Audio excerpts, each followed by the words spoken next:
I mean, you can't just say to me, Judge, it's too much money. You're not giving me a reason to say he overcharged you. You're not giving me a reason to say anything about the installment payment order because I don't know anything about it. I don't know how much you make. I don't know where you work. I don't know how many expenses you have.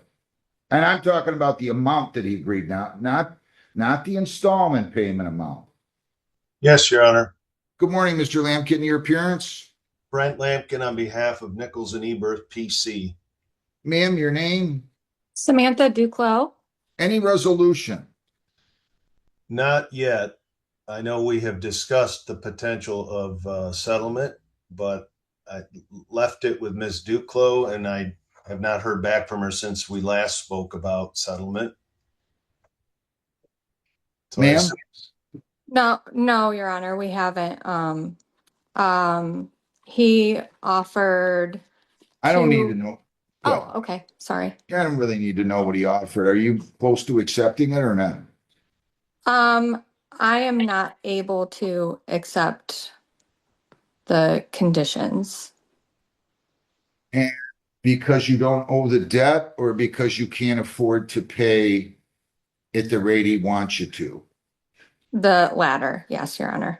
So here's what could happen today. If you agree, and I don't care what you do. I can give you dates, we can set it for trial. But if you agree that you owe the debt, it doesn't make any sense to fight it. And there's two prongs of every lawsuit, essentially. One is whether or not the debt is owed, and two is ability to pay. So if you guys wanted to agree to a consent judgment on the total amount or whatever it is, including costs and attorney fees, I'll be happy to swear you to an oath today, and I'll determine how much you can afford to pay on a weekly, bi-weekly, or monthly basis. Does that make sense to you? Yes, it does, Your Honor. Do you want to do that, or you want to set it for trial?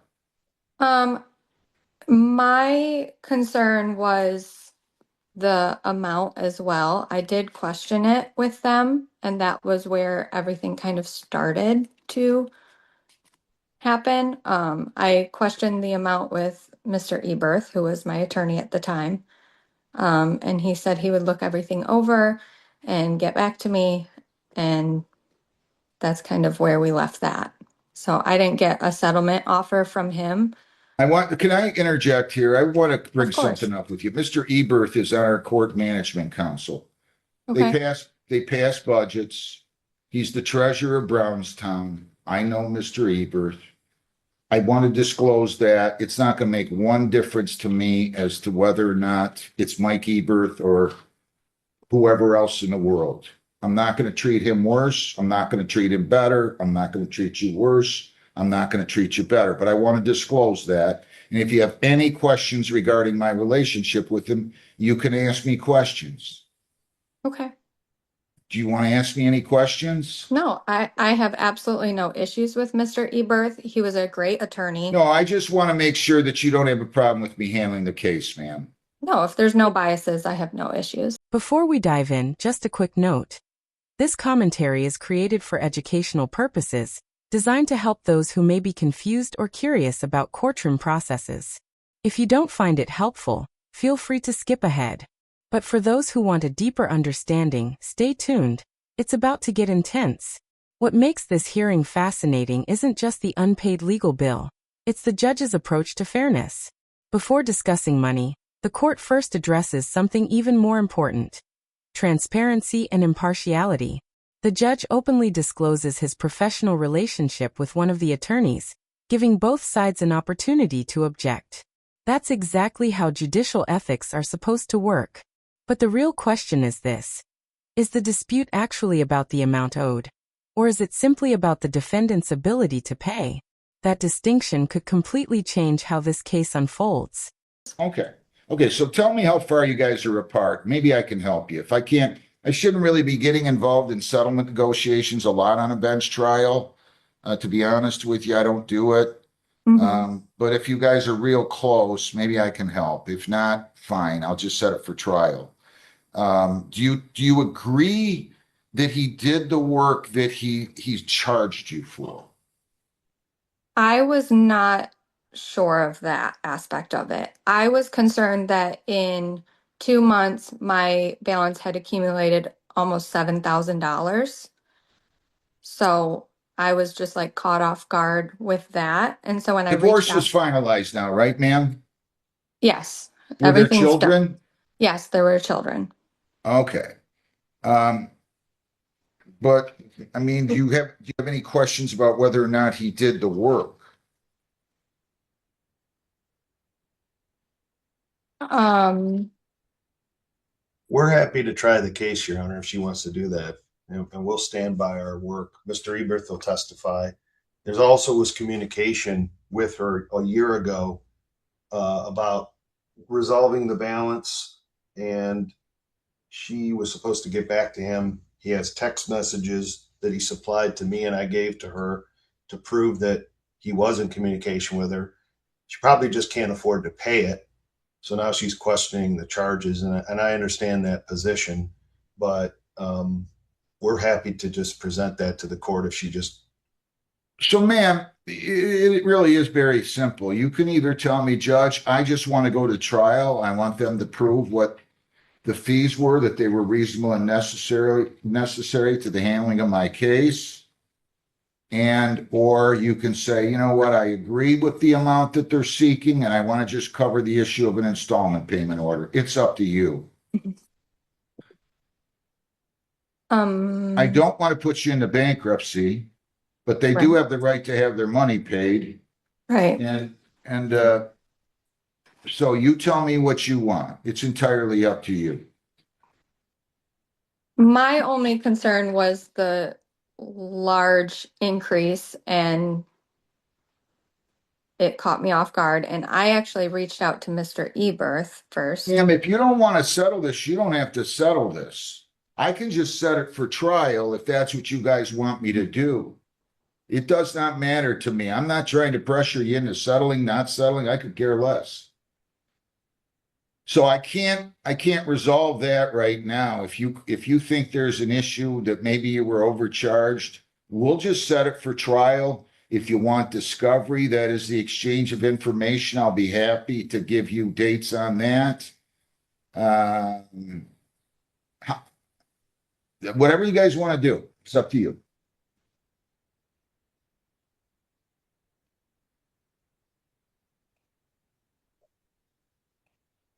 Well, I was looking for more of a settlement amount than, because I can't afford to pay the rate he was asking for. Well, you signed a retainer agreement at that though, right? Did you not, did you or did you not sign a retainer agreement? I did. You had to think about that before you sign the agreement. I mean, I know lawyers are expensive, but there's a lot of hidden costs. You know, they're paying secretaries and all these other, yeah, office rent, malpractice insurance, postage, phone bills, you name it. There's a lot to that, but And Your Honor, this was not a simple matter. It got very complicated, and there were they had reconciled at one point, refiled again, had a pretty extensive mediation. There's a lot of things that we would be presenting. what was his total fee? Yes. How much was his total fee? Oh, his total fee. I don't know that offhand. I do know the outstanding balance, but Which is over $9,000 at this point. It is. Was there a lot of court hearings regarding maybe custody issues or something similar, ma'am? The final two invoices were for mediation. We had mediation one time, and that was the 6,400. Yeah, That's why I mediation's was caught off expensive. They're guard paying mediators. They're paying the lawyers. How much did the lawyer get paid? Do you know that mediated the case? We paid the mediator on our own. Okay. How many hours did he include for mediation, Mr. Eberth or his partner or whoever?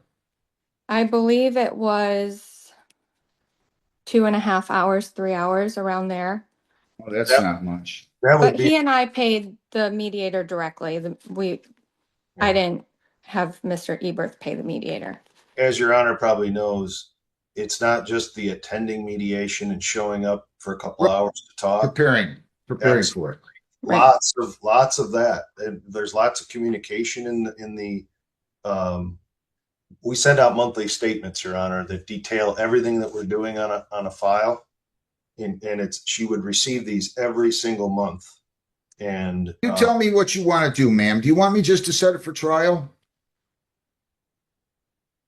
I don't personally want to go to trial, but I cannot afford the terms that he was looking for. I can't afford the monthly Okay. rate he was Okay, asking. so that's why I said I would come in. If you agree that you owe the debt, you two can agree to a consent judgment in that amount.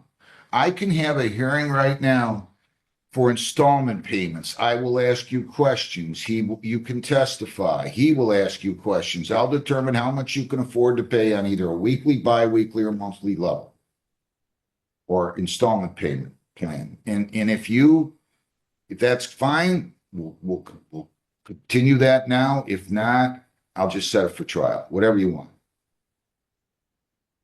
I mean, you can't just say to me, Judge, it's too much money. You're not giving me a reason to say he overcharged you. You're not giving me a reason to say anything about the installment payment order because I don't know anything about it. I don't know how much you make. I don't know where you work. I don't know how many expenses you have. So let's take one thing at a time. Do you want a trial or do you want to settle at the rate that Mr. Lampkin agreed to? And I'm talking. This is the moment where the case shifts dramatically. The judge makes it clear that simply saying, the bill is too high, isn't enough.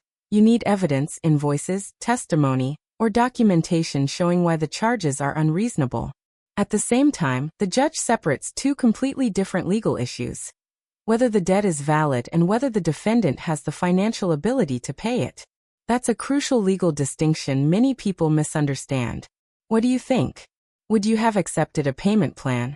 Or would you insist on taking the case to trial to challenge every fee? About the amount that he agreed, not the installment payment amount. I can Okay. handle that separately. I think I was just in the mental space of Mr. Eberth coming to me with a settlement amount because of the amount. So accepting the amount is difficult. I'll just set it for trial. Do you guys Okay. want discovery or not?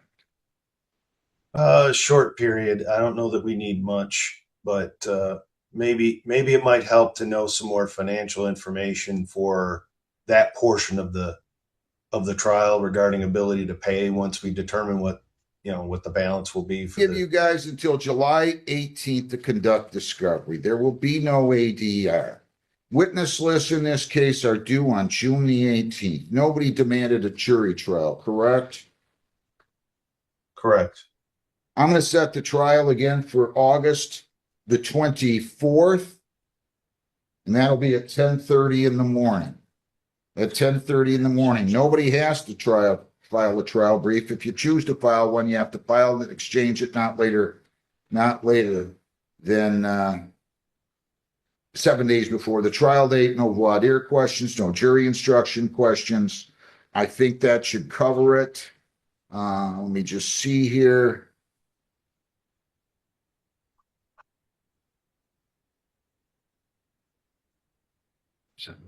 Two.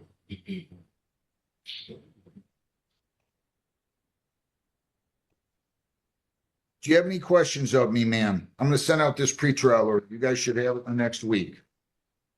Yes, Your Honor. What was the July 18th date? What was that? That's the discovery cutoff. If you want to conduct discovery, you have until July 18th. So if they have documents you might want to see that would bolster your case or defeat their case for attorney fees, then you can go ahead and submit that, whether it's discovery for documents, interrogatories, depositions. It does not matter, okay? Okay, thank you, Your Honor. Good luck to you both. Thank you very much. City of Dearborn versus Anthony Hall versus Top Speed Performance and Repair. And then I have a counterclaim, Top Speed Performance and Repair versus Anthony Hall. Your name? What's your name, ma'am? Amber. Amber what? Smith. What is your relationship with Mr. Hall? All right, congratulations.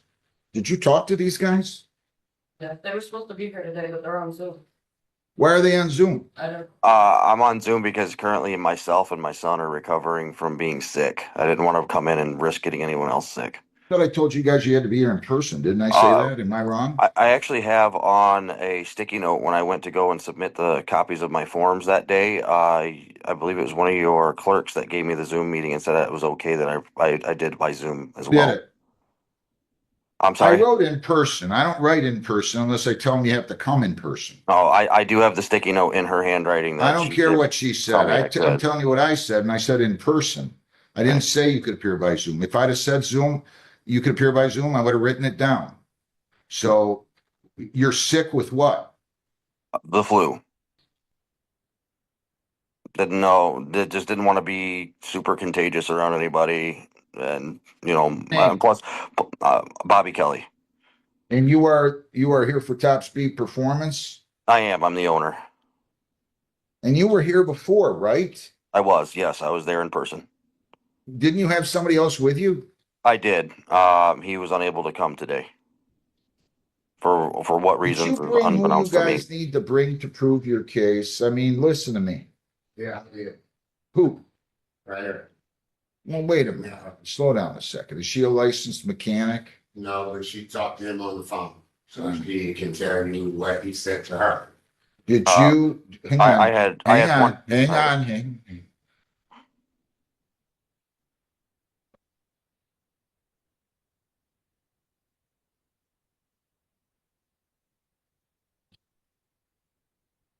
So he didn't swap out all the components?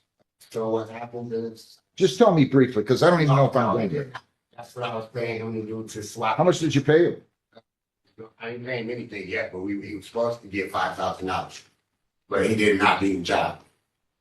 Why are you suing him for 7,000 if he did something? I gave him two motors. One motor was a fully built bottom with some heads that we sit on. Another motor came out of my cop car. So All right, hang on a second. Hang on. Did you call the court and tell us you were sick this morning?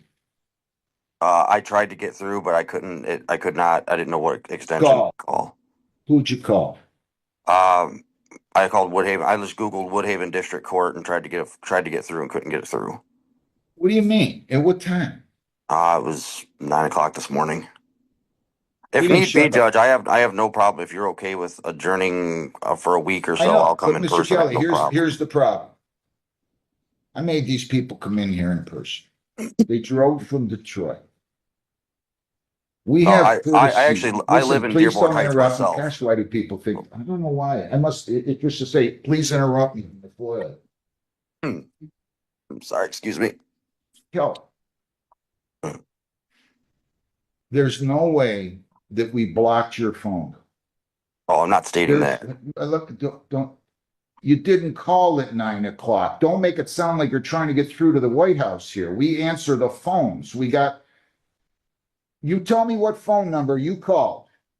You put it up there right now. You called on your cell phone, right? No, I called from my wife's phone. Right, go get her phone and I'll take a look at it. She's not currently here. You She's at didn't work. call, did you, Mr. Kelly? I did, Your Honor. I did Who'd call. you talk to? I didn't talk to anyone. What number did you call? I would have to Google it. Like I said, I Googled the No. phone number. You have your phone. Yes. Why don't you right now go online and call your wife? Well, I'll stay right here. Ugh.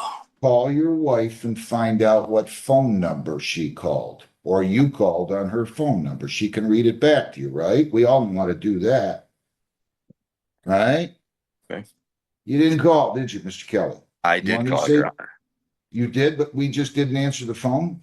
Well, I don't know if what it was. Listen. I'm an Android person. I have an iPhone now, and every time I try to make a call, it's blank. I call back. There's no sound. Did So the that's phone my ring? issue. Did the No. phone ring? It did not ring. It was just silent. We didn't have any problem with our phones this morning, did we? I don't think it Jennifer was a White? problem with your side. I think it's my No, side. Your Honor, not that I'm You aware didn't of. call, did you, Mr. Kelly? Your Honor, I did call. Do I have to have you call your wife while I'm on here and find out whether or not you called? I mean, my wife can, if you need be. But Because what I'm saying, Your Honor, is like I said, if you want to, if this is a thing, we can. I don't have a problem adjourning and coming in adjourn it person. for you It's for sick. 2 weeks, and you're going to pay them costs. You pay him costs of $150 because you should have at least called where we could have called him and told him, and then he wouldn't have to drive from Detroit. I wouldn't want to drive from Detroit or Monroe or any other place that's a. Today's courtroom featured two powerful lessons about accountability. In the first dispute, the judge refused to accept unsupported claims about excessive attorney fees, explaining that courts require evidence, not assumptions, to challenge legal bills or negotiate payment obligations. In the second case, the judge firmly reminded everyone that showing respect for the court means following instructions and providing proof when making excuses. Across both hearings, the message was consistent. Honesty, preparation, and credible evidence matter far more than emotional arguments. If you found this case as shocking as we did, make sure to hit that like button, share your thoughts in the comments, and don't forget to subscribe for more jaw-dropping courtroom breakdowns. Half an hour away. That's an hour portal to portal. Why would he want to waste his time doing that? Well, if I wasn't sick, I'd have been there. You know, Sir, I'm not sir, this. sir. Case adjourned 2 weeks. Defendant to pay $150 in costs to plaintiff at his address at 10426 Aurora in Detroit. That's it, right? Right? 48204. You're going to send it there. You have that address? I do. I have it. If it's accurate on his paperwork, I have that. You're going to send it by May the 27th. He needs to receive it by May the 27th. We'll reset this for June the 1st, Jen, Yes, Your Honor, at 10 o'clock. at 10 o'clock. Okay? Okay, check okay. Yeah, check's okay. Just make sure it clears. If not, that's a crime. In this intense courtroom moment, the judge quickly challenges a defendant's excuse for missing court. When the defendant claims he tried to call, the judge refuses to accept vague answers and demands proof immediately. Frustrated by what appears to be an unreliable story, the judge fires back with a sharp warning, making it clear that the court will not tolerate dishonesty or games. The tension rises as the judge reminds everyone that accountability matters and excuses are not evidence. With one powerful statement, the judge takes control of the courtroom and delivers a lesson about truth, responsibility, and respect for the judicial system.